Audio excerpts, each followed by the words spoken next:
지금 세상에는 먹기 위해서 함께 모이는 사람들이 있고요. 그렇죠? 어디 놀러 가기 위해서 함께 하는 사람들이 있고요. 오늘 몇 시까지 어디에서 만나자? 왜? 놀러 가야 되니까. 오늘 몇 시에 어디에서 만나자? 왜? 먹으러 가야 되니까. 함께. 여러분 이 자리에 왜 함께 하시죠? 지금 왜 여기에 여러분이 함께 앉아 계십니까? 함께. 자, 저는 여러분 만나는 것만으로도 참 기쁘고 감사합니다. 근데 목적은 하나죠. 이 자리에 여러분이 함께 앉아 있는 이유는 하나입니다. 뭘까요?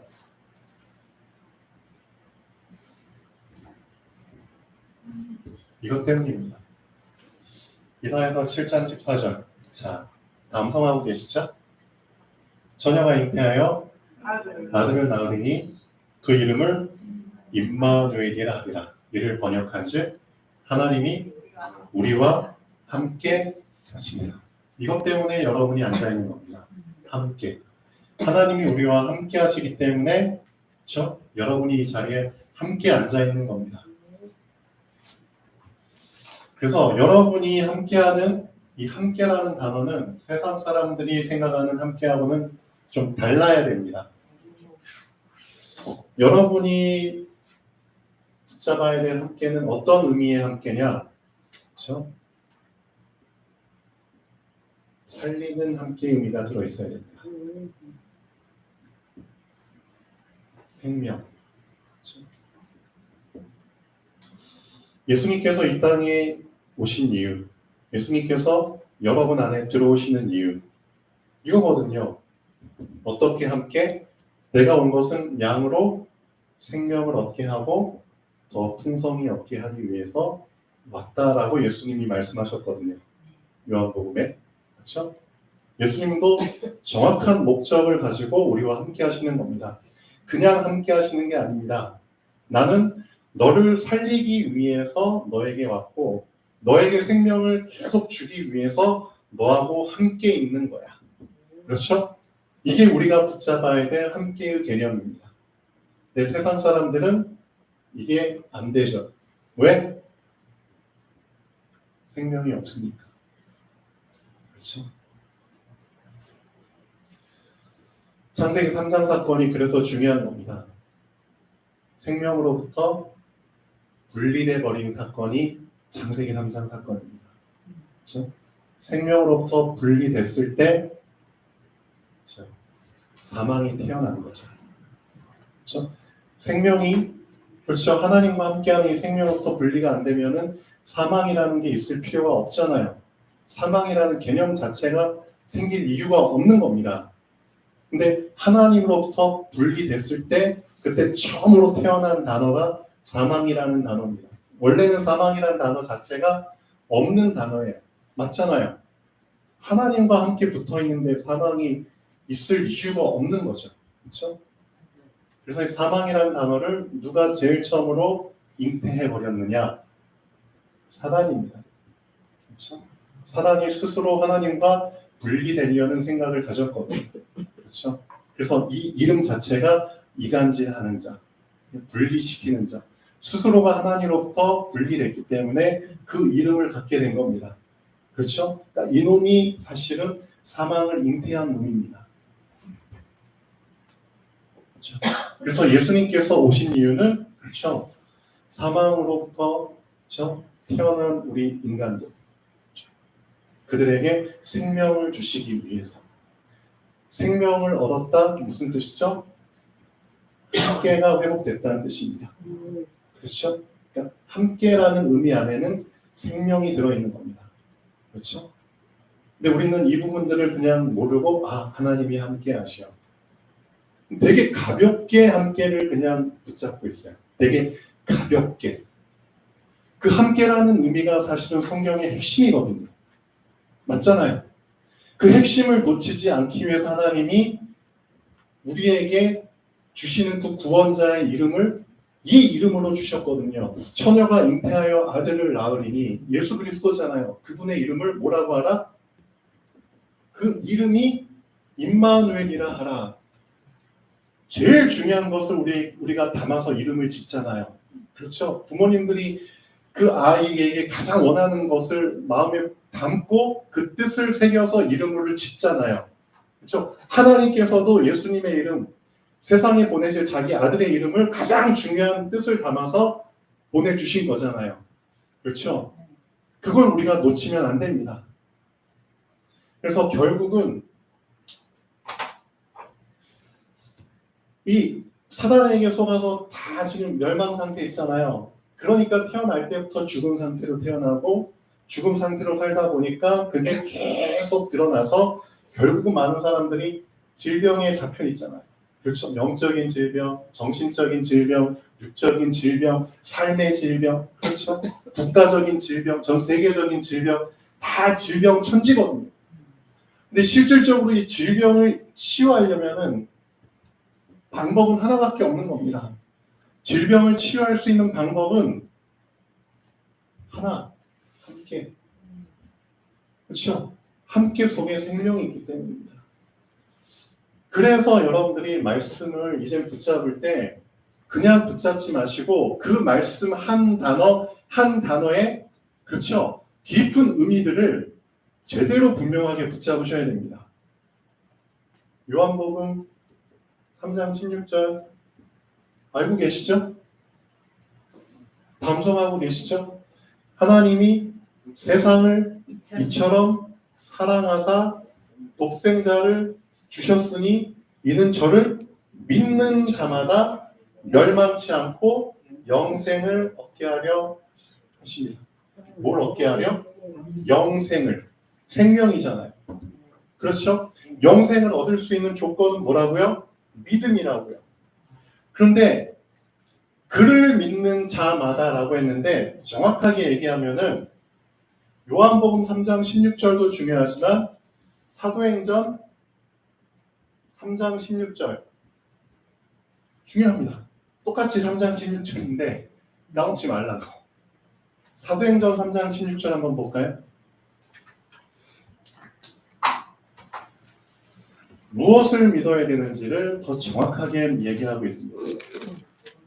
정확하게 믿을 때 치유가 된다는 사실을 사도행전 3장 16절은 얘기하고 있습니다. 한번 읽어볼까요? 그 이름을 믿음으로. 그렇죠. 그 이름을 믿음으로. 그 이름이 너희 보고 아는 이 사람을 성하게 하였나니 예수로 말미암아 난 믿음이 너희 모든 사람 앞에서 이같이 완전히 낫게 하였다. 그렇죠? 뭘 믿음으로? 그 이름을 믿음으로. 그렇죠? 그래서 하나님의 아들을 믿는다는 것은 예수를 믿는다는 것은 그 이름을 믿는 겁니다. 그렇죠? 정확하게 붙잡으셔야 됩니다. 그 이름을 믿는다는 건 뭐라고요? 그 이름의 이를 믿는 겁니다. 그렇죠? 그러니까 하나님이 예수께 주신 이름은 예수님이 이 세상에서 하실 일을 나타내는 이름이거든요. 그렇죠? 예수님이 하신 일이 그 이름입니다. 그렇죠? 그래서 그 이름을 믿는다는 것은 그분께서 하시는 일을 믿는 겁니다. 그분께서 하시는 일이 바로 그리스도입니다. 그렇죠? 그러니까 예수님이 그리스도라는 일을 하신 겁니다. 그렇죠? 정확하게 붙잡으셔야 됩니다. 그 이름을 믿음으로, 그렇죠? 예수님이 실질적으로 그리스도의 일을 하셨어. 정확하게 누가복음, 그렇죠? 4장 18절 19절 나오잖아요. 그 그리스도의 일이 바로 무슨 일이죠? 사망의 포로로 잡혀있는 자들에게, 그렇죠? 포로된 자에게 자유를, 사망으로부터 자유를 얻으면 생명이 되는 거잖아요. 맞죠? 포로된 자에게 자유를, 눈먼 자에게 다시 보게 함을, 눌린 자를 자유케. 이게 그리스도의 일입니다. 그렇죠? 이 일을 여러분이 실제로 믿을 때, 그렇죠? 그냥 귀로 듣고 믿는 수준이 아니라 아까 렘넌트 예배 때 말씀드린 것처럼 그런 수준으로 믿는 게 아니라 정말 내 영혼이 듣고 믿는 수준이 돼야 되는 겁니다. 그렇죠? 겉사람이 듣고 믿는 수준이 아니라 실제로 내 속사람이 듣고 믿는 수준으로, 그렇죠? 될 때 어떻게 된다고요? 그 이름을 믿어. 그렇죠? 그 다음에 어떻게? 너희 보고하는 이 사람을 성하게 하였나니. 이 사도행전 3장이 어떤 사건이 기술된 장이죠? 베드로와 요한이 팀이 돼가지고 성전에 기도하려고 들어가고 있는데 성전 문 앞에 구걸하기 위해서 앉아있는 안진뱅이가 있었잖아요. 근데 이 안진뱅이가 날 때부터 안진뱅이잖아요. 그렇죠. 그 날 때부터 앉아있는 안진뱅이가 구걸을 해요. 사람들에게 돈 좀 주십시오. 한 푼 주십시오. 여러분 그런 거 경험해 보셨잖아요. 길 가다가 특히 서울의 지하철역이나 뭐 서울역이나 그런 데 보면 있잖아요. 근데 베드로와 요한이 그 안진뱅이를 어떻게 봤다고요? 주목해서 봤다고요. 그렇죠? 평소에는 주목하지 않았는데 이제는 뭐가 달라졌다고요? 네, 눈이 달라졌다고요. 그거예요. 왜 눈이 달라졌을까요? 그거거든요. 베드로와 요한이 진짜 그 이름을 믿어버렸거든요.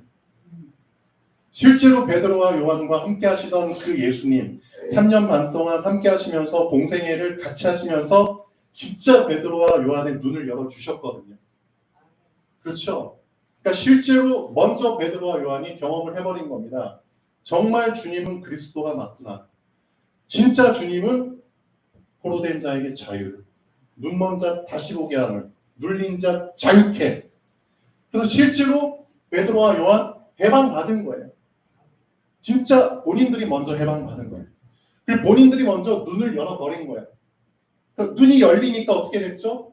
이제는 잡혀있는 자들을 주목해서 볼 수밖에 없죠. 바뀌어버렸으니까. 바뀐 눈으로 이제 보게 되는 거예요. 그러니까 주목하여 보니까 잡혀있는 상태가 보이죠. 그렇죠? 그러니까 어떻게 해요? 그냥 지나칠 수가 없는 거죠.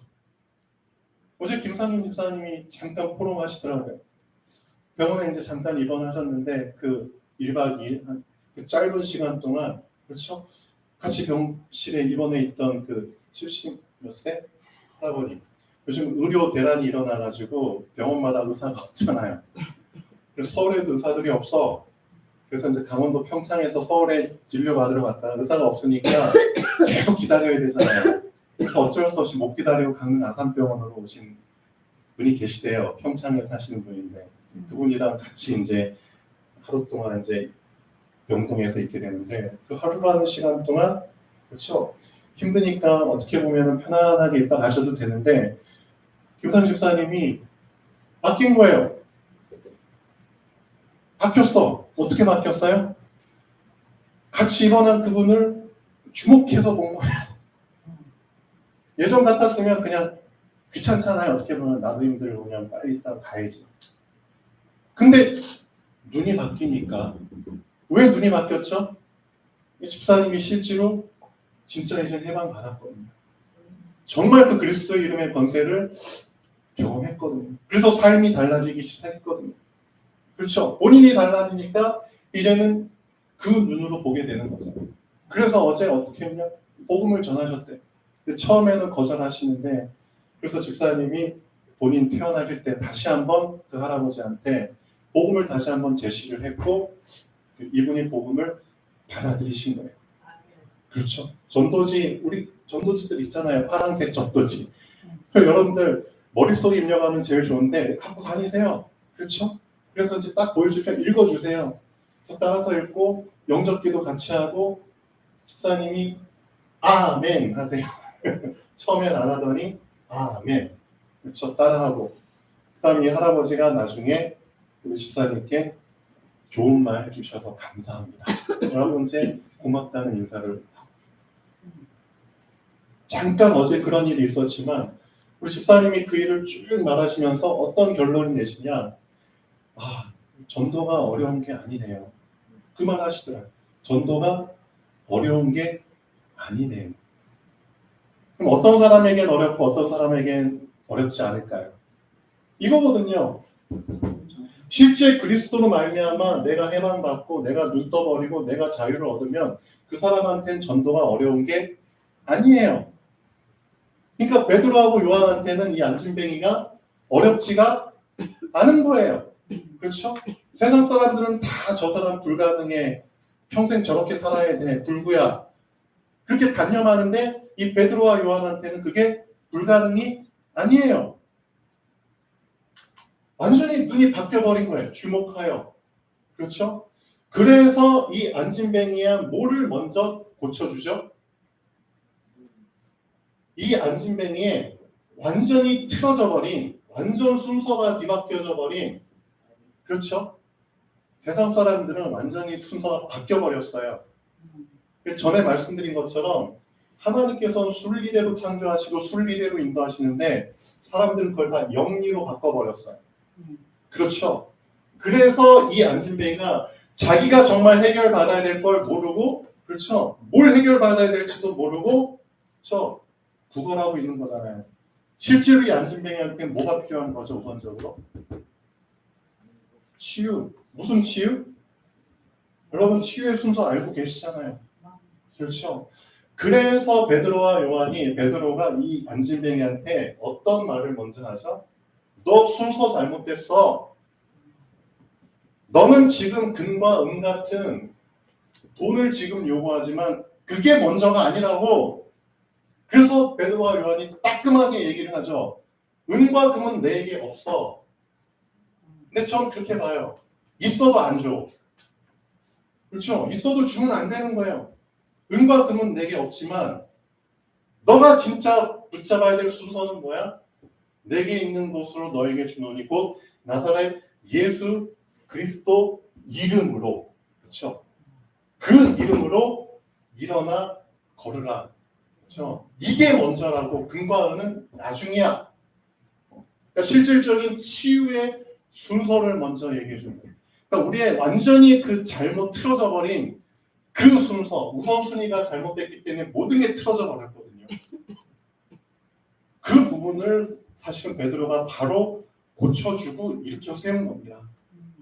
아무 말도 안 하고 일으켜 세운 게 아니라, 그렇죠? 잘못된 생각을 뜯어 고쳐주는 말을 해주고 일으켜 세운 겁니다. 그게 중요한 겁니다, 사실은. 치유의 순서가 되게 중요하거든요. 그렇죠? 이런 순서 없이 그냥 치유를 받아버리면 어떻게 되죠? 다시 또 병 걸립니다. 네, 다시 돌아갑니다. 여러분 경험 많이 해보셨잖아요. 그냥 무대뽀시로 그냥 병만 나으려고 하잖아요. 그게 아니라니까요. 하나님이 진짜 병을 주신 이유는 다른 이유가 아닙니다. 순서 제대로 하라고 병을 주시는 거예요. 미안하지만. 예. 순서를 안 바꾸고 병 고침 받으려고 하니까 다 틀어져 버리죠. 순서를 바꾸는 게 먼저입니다. 순서 바꾸라고 병을 주시는 겁니다. 병을 주신 목적은 이겁니다. 순서 바꾸라고. 그래서 하나님이 일계명으로 너는 내 앞에 나 말고 다른 신을 네 앞에 두지 마. 순서 얘기하신 거거든요. 절대적인 겁니다. 그렇죠? 우리 앞에 그 어떤 것도, 그렇죠, 하나님 말고 다른 거를 두면 안 됩니다. 그 두는 순간 우리는 사망이고요. 그 두는 순간 우리는 질병 속에서 그냥 살아가는 겁니다. 고통 속에서. 그렇죠. 그래서 함께라는 단어를 이런 의미가 들어있는 함께입니다. 실질적으로 내가 너와 함께. 가볍게 붙잡지 마십시오. 진짜 함께라는 단어는 이 모든 게 들어있는 단어입니다. 그렇죠. 그렇죠. 우선순위, 그 이름의 일, 그렇죠. 생명에서 사망에서 생명으로, 그렇죠. 더 풍성히 얻게 하기 위해서 모든 게 들어있는 함께입니다. 그래서 성경의 핵심은 함께입니다. 그래서 그 핵심을 놓치지 말라고 우리에게 주신 그 이름 자체가 함께입니다.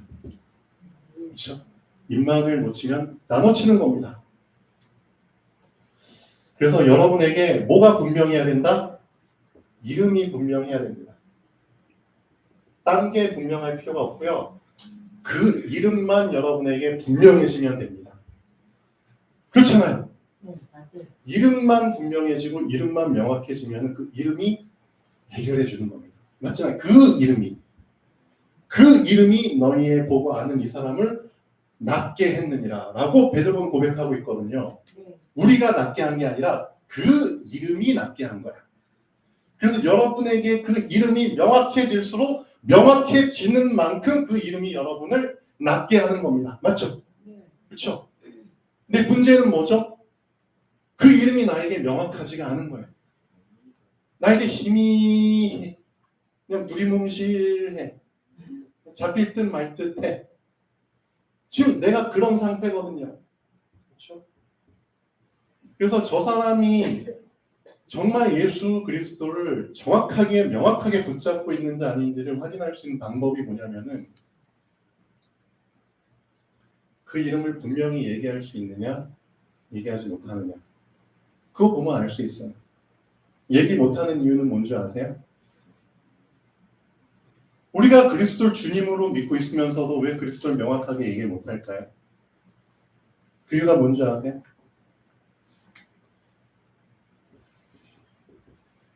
반대 것에 잡혀 있거든요. 그래서 반대 것. 그렇죠? 그 이름과 반대되는 이름이 뭐죠? 사단. 맞아요. 사단이에요.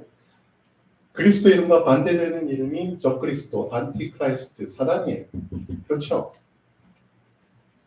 그러니까 반대되는 이름이 그렇죠? 붙잡고 있는 거예요. 그래서 그런 거예요. 그러니까 하나님을 믿는 자들이 신앙생활을 하는 자들이 그 이름을 분명하게 얘기를 못해? 어떻게 생각하세요? 눈치를 보고 있다는 거잖아요. 누구의 눈치? 사단. 반대쪽의 눈치를 보고 있다는 거잖아요. 사단 눈치 보고 있다는 거잖아요. 그러니까 명확하지 않으면 그렇게 돼요. 그렇죠? 근데 내가 진짜 명확하게 되잖아요. 그러면 내가 붙잡고 있는 이 그리스도라는 이름뿐만 아니라 반대쪽의 이름도 내가 명확하게 얘기할 수 있는 겁니다. 왜 사단 얘기를 못해요? 맞죠? 성경 사도분서 보면 사단이라는 말이 얼마나 많이 좀 나와요. 그렇죠? 예수님이 대놓고 사단 말이 예수님 진짜 많이 말씀하셨거든요. 근데 많은 믿는 자들이 보면은 사단이라는 단어 자체를 잘 얘기를 안 해요. 많은 일반 교회들도 사단이라는 얘기를 잘 안 하고 비스무리하게 뭘로 대체하죠? 그냥 흑암, 어두움, 악한 세력 그런 식으로 이 사단이란 말을 대체한다니까요. 사단과 이 흑암, 악한 세력 다른 겁니다. 정확하게 이름을 주셨는데 왜 그 이름을 부르지 않고 다른 용어들로 대체하냐고. 그렇죠? 그러니까 그 이름이 분명하지 않으면 반대편의 이름도 분명하지 않게 얘기하게 됩니다. 그걸로 그 사람의 영적 상태를 알 수 있고 그 사람의 신앙 상태를 알 수 있는 겁니다. 맞잖아요. 그렇죠? 그래서 사도행전 4장 18절 19절에 보면은 분명히 얘기하고 있죠. 사도들이 재판정 앞에 섰잖아요. 그래서 바리새인들 제사장들이 야 너희들 그 이름으로 얘기하지 말랬잖아. 그 이름으로. 그렇죠? 그러니까 사도들이 뭐라고 얘기하죠? 여호와 하나님 앞에서 하나님 지금 살아계신데 여호와 하나님 앞에서 우리가 사람의 말을 듣는 것이 하나님의 말을 듣는 것보다 더 옳은지 한번 판단해봐. 우리는 보고 들은 것을 말하지 않을 수 없어 라고 사도들은 얘기하거든요. 누구 말을 듣는 게 더 옳은지를 생각해 봐봐. 그렇죠? 그러니까 사도들은 명확하게 얘기했거든요. 그 이름을. 그렇죠? 그래서 사단이라는 그 이름을 명확하게 우리가 드러내지 못하면은 사단이 그 모든 질병의 원인이 되는 놈인데, 그렇죠? 이 질병의 원인을 명확하게 드러내지 않고 무슨 명확하게 치료를 받아요. 그렇죠? 모든 문제의 원흉인 이름을 명확하게 그 이름을 대놓고 드러내지도 못하고 무슨 치유를 받냐 이거죠. 그렇죠? 그러니까 지금 많은 일반 신자들의 영적 상태가 사실은 이래요. 대놓고 말도 못하는 그런 영적 상태 속에서 무슨 고침을 받냐고요. 그 이유가 뭐라고요? 그 이름이 나에게 분명하지 않으니까 그런 거예요. 맞아요. 그래서 여러분이 지금 붙잡고 있는 그리스도가 어떤 분인지를 분명하게 붙잡으셔야 됩니다. 네. 그래서 사도행전 3장 16절 이 말씀은 한 절이지만 너무 중요한 겁니다. 정말 우리가 그 이름을 제대로 붙잡을 때는 어떤 역사가 일어난다고요?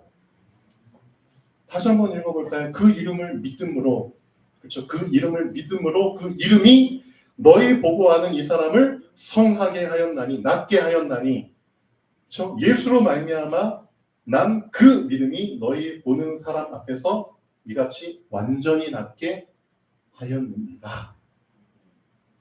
이게 정확한 치유의 길입니다. 정말 우리 다 병들어 있잖아요. 보이는 병, 보이지 않는 병, 다 지금 병자잖아요. 방법은 하나밖에 없습니다. 그 이름. 얼마나 그 이름이 나에게 명확하게, 그렇죠, 낙인이 돼야 되는지. 그거 말고는 없습니다. 맞아요. 네, 절대 놓치시면 안 됩니다.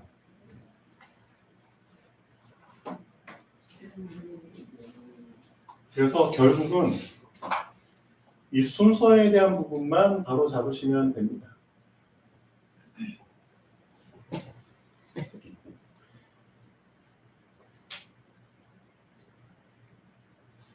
사도 바울이 우리에게 진짜 따끔한 틀을 깰 수 있는 말들을 충고를 많이 했잖아요. 근데 우리가 실질적으로 신앙생활할 때 어떤 수준으로 지금 신앙생활하고 있냐면 이게 어떻게 보면 우리에게 있는 엄청난 틀입니다. 이 틀을 아직도 못 깨고 있는데 결국은 그겁니다. 일부와 전부라는 개념인데 일부라는 거에 잡혀서 전부를 놓치는 것. 지금 그런 식으로 사실은 신앙생활을 하고 있습니다. 예를 들어서 말씀드릴까요? 내가 지금 손이 아파. 손이 아파. 손은 전부인가요? 일부인가요? 일부. 일부죠. 이 몸뚱아리에 하나 붙어있는 하나의 지체잖아요. 지체, 그냥 한 일부일 뿐입니다. 손. 근데 손이 아프다는 그 사실로 몸 전체가 그냥 올스톱 돼버려요. 어떻게 생각하세요? 그렇게 지금 우리가 살고 있다니까요. 단지 나는 한 일부만 아플 뿐인데 어떻게 보면은 근데 그게 다 연결돼서 아프다고 느끼지만 일부만 아픈 거잖아요. 일부만 아픈데 그것 때문에 내가 해야 될 모든 것이 다 올스톱 돼버린다니까요. 그렇게 해서 내가 진짜 해야 될 일을 놓치고 내가 가야 될 곳을 놓치고 그렇죠? 나에게 중요하게 맡겨준 일들을 다 놓친다니까요. 그거 자체가 이미 전부를 놓치고 일부에게 잡힌 거거든요. 그렇죠? 이게 많아요 사실. 저도 아플 때가 많죠. 근데 아프지만 좀 어떻게 생각하냐? 그 일부일 뿐이야. 제 스스로에게 얘기를 해요. 배가 아파? 배가 아플 뿐이야. 그렇죠? 그것 때문에 모든 게 올 수도 없다면 안 되잖아요. 그럼 배 아프면 뭐 해결하고 어떻게든 하고 하거든요, 저는. 근데 이런 부분이 사실 우리에게 계속 틀로 남아있기 때문에 이 틀이 계속해서 우리의 발목을 붙잡고 있는 겁니다. 잘 보실까요? 사도행전 1장. 예수님께서 분명히 전부를 얘기해 주셨거든요. 그 전부가 하나님의 나라입니다. 그렇죠? 40일 동안 우리의 전부가 되는 우리가 가야 될 그 하나님의 나라. 전부거든요. 하나님 나라의 일에 대해서 얘기했는데 그 얘기 끝나자마자 제자들이 예수님께 뭐라고 질문했는 줄 아세요? 이스라엘 나라를 언제 회복하실 거예요? 라고 물어봤잖아요. 그렇죠? 이스라엘 나라는 일부일 뿐입니다. 맞잖아요. 한 나라에 불과해요. 하나님 나라가 전부인데 이스라엘 나라 회복하는 거에 잡혀 있는 거예요. 틀을 깨지 못하는 거예요. 순서가 완전히 바뀌어버린 거예요. 실제로 우리는 영적인 부분이 우리에게 전부인데 육신의 부분에 그렇죠 문제 해결 받기 위해서 거기에 지금 매여 있는 거잖아요. 결국 손 하나 해결하기 위해서 거기에 모든 걸 다 쏟아붓고 있는 거잖아요. 어떻게 생각하세요? 웹도둑 현상이라고 하세요? 우리 청년들은 알고 있죠? 웹도둑 무슨 뜻이죠? 웹도둑 강아지에 꼬리가 있잖아요. 꼬리 그렇죠? 꼬리가 몸통을 끌고 가는 현상. 꼬리는 그냥 꼬리잖아요. 꼬리는 따라가야 되죠. 근데 꼬리가 몸통을 따라가. 웹도둑 현상이라고 하고 웹도둑 주식시장에서 나타나는 그런 말들인데 실제로 그런 일들이 일어나요. 꼬리가 몸통을 끌고 가려고 해. 그렇죠? 육이 영을 끌고 가려고 해. 육신 문제 해결을 위해서 영적인 걸 막 쏟아부으려고 해. 틀린 거거든요. 순서가. 그러니까 성경에 보면 이런 틀린 순서 때문에 고생하는 장면들이 너무나 많이 나와요. 사도행전 3장도 마찬가지죠. 안진뱅이. 그렇죠? 너에게 진짜 해결돼야 될 거는 그 돈 문제 그게 아니라니까. 근본 문제가 해결돼야지. 순서 제대로 알려주잖아요. 베드로와 요한이. 그렇죠? 사도행전 4장 아까 얘기했죠. 하나님 앞에서 사람의 말을 듣는 게 먼저야? 하나님 말 듣는 게 먼저야? 순서 제대로 얘기했죠. 사도행전 5장 유명한 두 사람 나오잖아요. 그 쌍묘의 비극이라고 아나니아와 삽비라. 그렇죠? 복음 받았는데도 순서가 뒤바뀌어 버리잖아요. 그렇죠? 돈이라는 것 때문에 돈을 감추고 숨기잖아요. 네가 사람을 속인 게 아니라 성령을 속였어. 그래가지고 이 두 사람은 같은 날 같은 시간에 죽잖아요. 그렇죠? 순서 바뀐 겁니다. 사도행전 6장 무슨 일을 나오죠? 구제 봉사가 먼저야? 이것 때문에 너희들 싸울 거야? 교회 안에 이런 바뀐 순서 때문에 그렇죠? 뭐가 먼저냐 이거죠. 우리는 복음 전하고 말씀 전하는 게 먼저야. 순서 제대로 딱 만들어 버리잖아요. 사도행전 7장 뭐가 나오죠? 스데반의 순교 사건 나오죠. 이 사건이 왜 일어나는지 아세요? 순서를 제대로 안 따라가니까 나온 거예요. 분명히 예수님이 너희가 분명히 성령이 임하시면 너희가 권능을 받고 너희는 어떻게 증인이 될 거야? 순서대로 증인될 거야. 예루살렘에서 그 다음에 유대, 사마리아 땅끝까지 증인될 거야.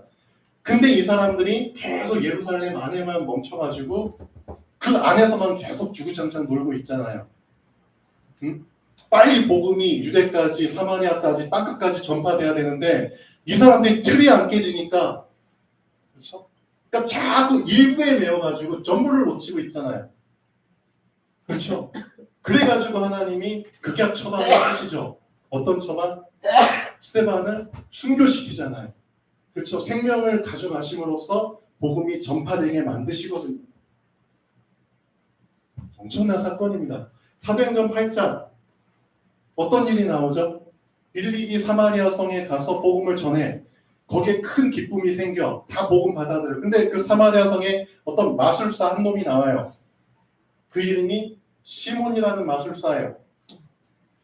근데 이 마술사가 이 복음 전파되기 전에 이 성을 꽉 잡고 있었어요. 본인이 마술을 행해가지고 막 사람들 현혹시켰거든요. 하나님의 큰 자라고 막 스스로를 높이고 그래요. 근데 실제 빌립이 와가지고 막 복음 전하면서 하나님의 능력이 막 역사가 나타나니까 깜짝 놀란 거죠. 그래서 이 시몬도 용접을 해요. 세례를 받아요. 그리고 전심으로 따라다녀요. 그렇죠? 그러면서 한다는 말이 틀이 안 깨졌으니까 순서가 안 바뀌었으니까 이 사도들한테 뭐라고 요청하느냐? 당신이 안수를 하니까 성령께서 임하시는 걸 내가 봤어요. 그러니까 내가 당신한테 돈을 줄게. 돈을 줄 거니까 나에게도 내가 안수할 때 성령이 임할 수 있도록 해주세요라고 그 조건으로 돈을 준다고 한다니까요. 그러니까 사도들이 시몬을 저주를 하죠. 네가 돈으로 하나님의 성령을 막 하려고 그런 짓을 해? 그러니까 이 시몬이 이제 회개하고 그 저주가 나에게 임하지 않게 해주세요라고 기도 부탁을 하잖아요. 결국 예수님을 따라다녀도 전심으로 따라다녀도 그겁니다. 이 순서가 바뀌지 않은 상태에서 따라다니면 이런 짓을 한다니까요. 전심으로 따라다니면 뭐 하냐고요. 그렇죠? 그러니까 이 일부와 전부의 이 순서가 확실하게 정립이 되는 게 치유라는 겁니다. 실질적인 치유의 상태가 나에게 되어지지 않는 이상 계속 이거는 나를 넘어뜨리게 하는 걸림돌이 된다니까요. 그래서 사도행전 9장 어떤 걸림돌이 나오죠? 유명한 사건 나오잖아요. 베드로, 사도 베드로까지도 틀에 잡혀가지고 전부를 놓치게 되는, 그렇죠? 기도하고 있는데 비몽사몽 중에 하늘에서 저 보자기가 내려오는 사건 알고 계시잖아요. 그래서 하늘에서 소리가 있어서 이 보자기 안에 있는 부정한 것들 다 먹어. 그러니까 베드로가 저는 지금까지 부정한 건 먹지 않았습니다. 그러니까 하늘에서 소리가 나죠. 내가 깨끗게 했어. 그러니까 먹어. 이런 일을 3번이나 반복한 후에 이제 환상이 없어지죠. 그러니까 베드로가 곰곰이 생각하죠. 무슨 틀을 깨라고? 무슨 순서를 바꾸라고? 베드로가 계속 고민하는 거야. 그러다가 고넬료라는 이방 군인이 사람을 청해가지고 초청을 하죠. 이방인이잖아요. 근데 베드로는 어떤 생각을 갖고 있었죠? 어떤 틀 속에 있었죠? 이방인에겐 복음 안 전해. 그 틀이거든요. 이방인에겐 복음 안 전해. 근데 예수님 분명히 말씀하셨거든요. 성령 임하시면 너희가 예루살렘, 유대, 사마리아 땅 끝까지 내 주인이 되라. 복음 전하는 거잖아요. 근데 그 틀이 안 깨진 거예요. 그러니까 결국 이게 걸림돌이 된 거죠. 그래서 성경에 보면은 쭉 보면은 다 순서를 바꾸지 않아서 틀을 깨지 못해서, 그렇죠? 일부 때문에 전부를 놓치는 그런 일들이 비일비재하게 일어나요. 그거 깨라는 겁니다. 그게 진짜 치유라는 겁니다. 그래서 혼나잖아요. 그렇죠? 그리고 나서 드디어 누가 등장하죠? 사도행전 10장부터 보면은 바울이 등장하잖아요. 하나님이 사도 바울을 쓰실 수밖에 없는 이유가 그겁니다. 틀을 깬 자이기 때문에 쓰신 겁니다. 그래서 하나님이 바울을 이방인의 사도로 쓰신 겁니다. 그렇죠?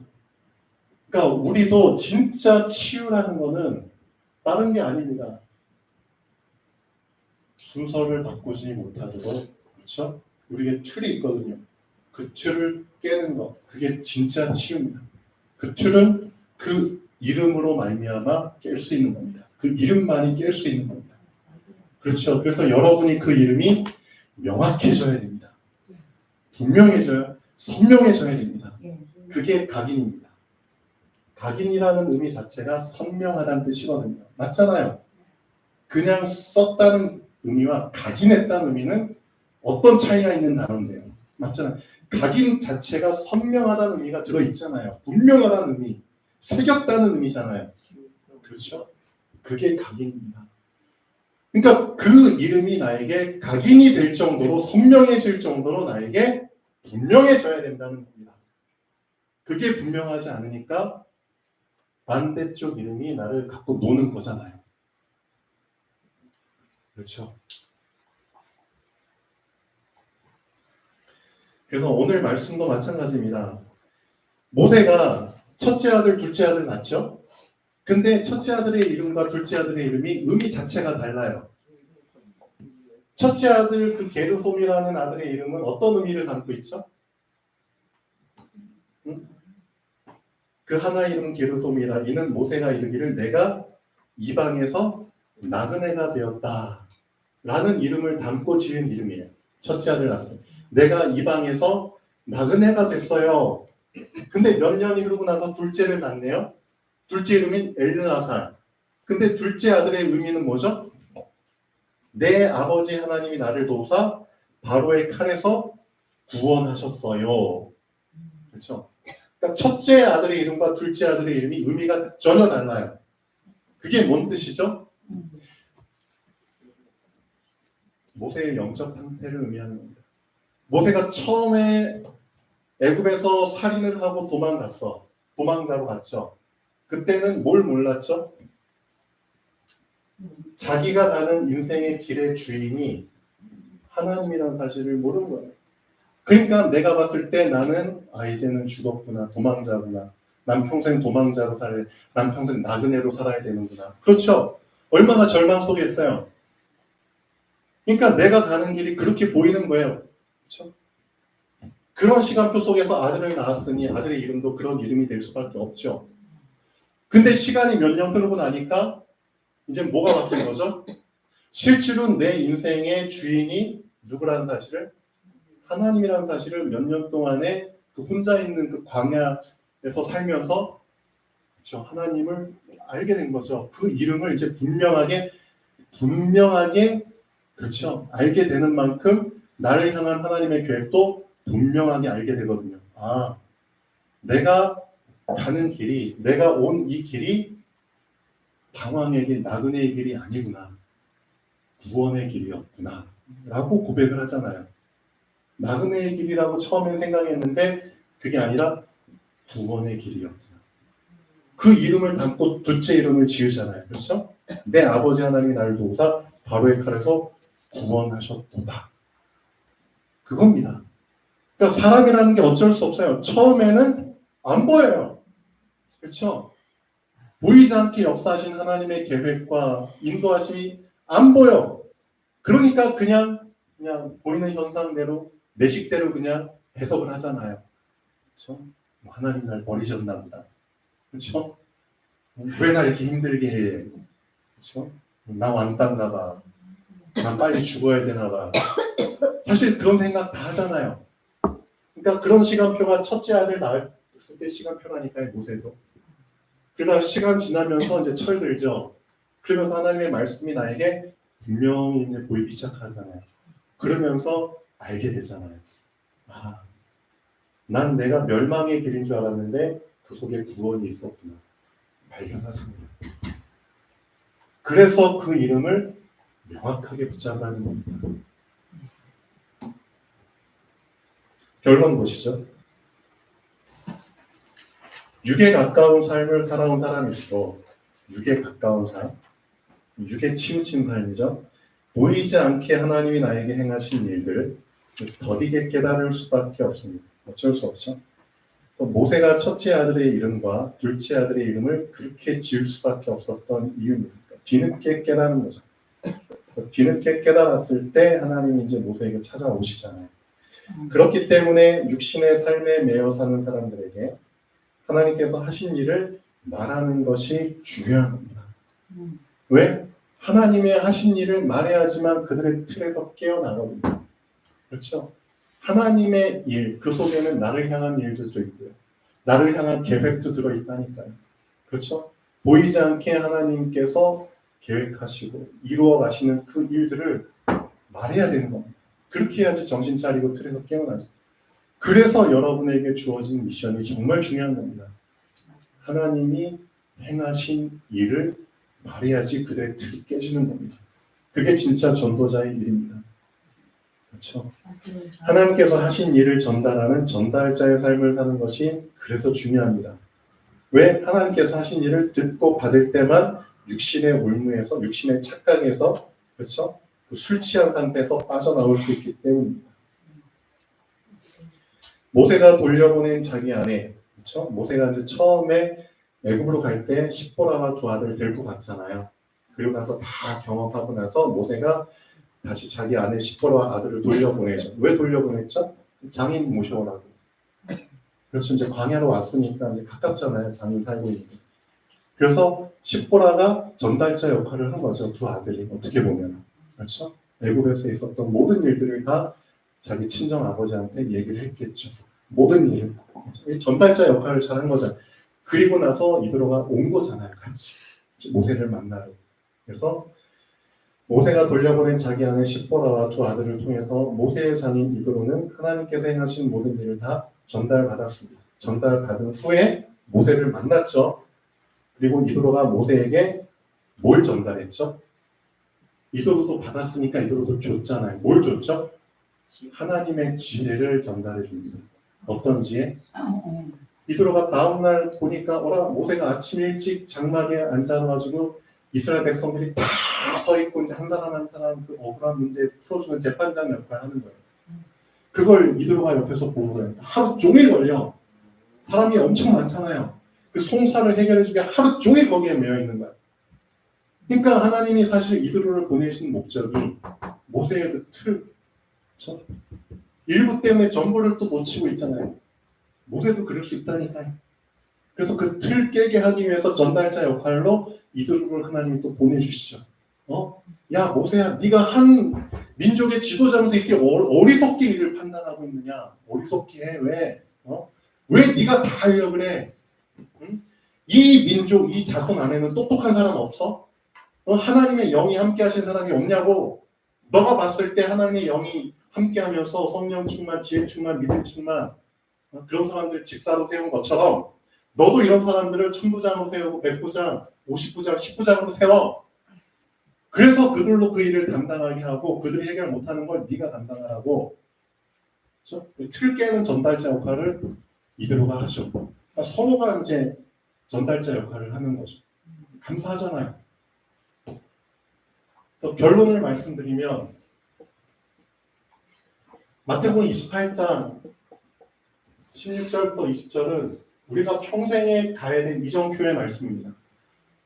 여러분 중에 한 명이라도 이 이정표 속에 없으면은 그건 하나님과 사실 상관없는 사람입니다.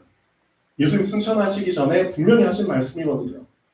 하늘과 땅의 모든 권세를 내게 주셨어. 그렇죠? 내게 주셨으니 그러므로 너희는 안에 여러분들이 포함되어 있잖아요. 너희는 가서 모든 족속으로 제자를 삼아. 모든 족속에 2, 3, 7. 그렇죠? 아버지와 아들과 성령의 이름으로 세례를 줘. 치웁니다.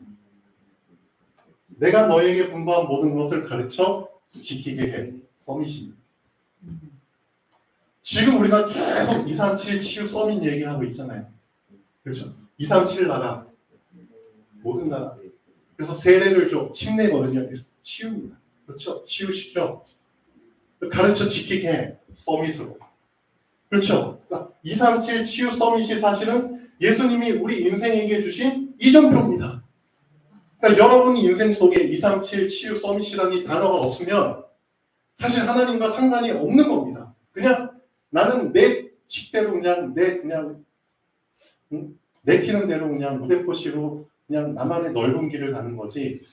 실제 예수님이 준비하신 좁은 길은 2, 3, 7 치유 서밋의 길입니다. 근데 이 길을 가려면은 전제 조건이 하나가 있는 거예요. 그 전제 조건이 뭐냐? 여러분 안에 이게 명확해져야 됩니다. 하늘과 땅의 모든 권세가 이미 예수님께 잡혔구나. 그렇죠? 모든 권세가 이미 예수님 앞에 무릎 꿇었구나. 그 사실이 여러분에게 분명하게 붙잡혀져야 됩니다. 절대 주권자가 그리스도시구나. 하늘과 땅의 모든 권세를 내게 주셨다고 했잖아요. 진짜 그리스도가 있는 절대 주권자시구나. 그 사실이 여러분에게 확실하게 믿어져야지만 여러분은 이 길을 갈 수 있는 겁니다. 이 삶을. 절대 주권자 대신 그리스도가 나에게 분명하지 않으니까 우리가 딴 길 가고 있는 거잖아요. 그렇죠? 그리스도가 절대 주권자는 사실이 확실하게 믿어졌는데 뭐하러 딴 길을 가요? 그렇죠? 그래서 전제 조건은 그겁니다. 하늘과 땅의 모든 권세가 이미 예수님께 굴복한 겁니다. 담대하라, 내가 세상을 이기었노라. 이 말씀이 여러분에게 진짜 어떻게 돼야 된다고요? 각인은 돼야 됩니다. 각인의 의미가 뭔지 말씀드렸죠. 분명하게, 선명하게, 당연하게. 각인시키는 시간을 여러분이 날마다 가지십시오. 그렇죠? 그 시간이 함께를 누리는 시간입니다. 기도하겠습니다. 창조주 하나님 감사드립니다. 하나님의 이름이 우리에게 분명히 각인되게 하여 주시옵소서. 그 이름으로 우리를 고치시고 살리시고 치유하시고 인도하여 주시옵소서. 주 예수 그리스도의 이름으로 기도합니다. 아멘.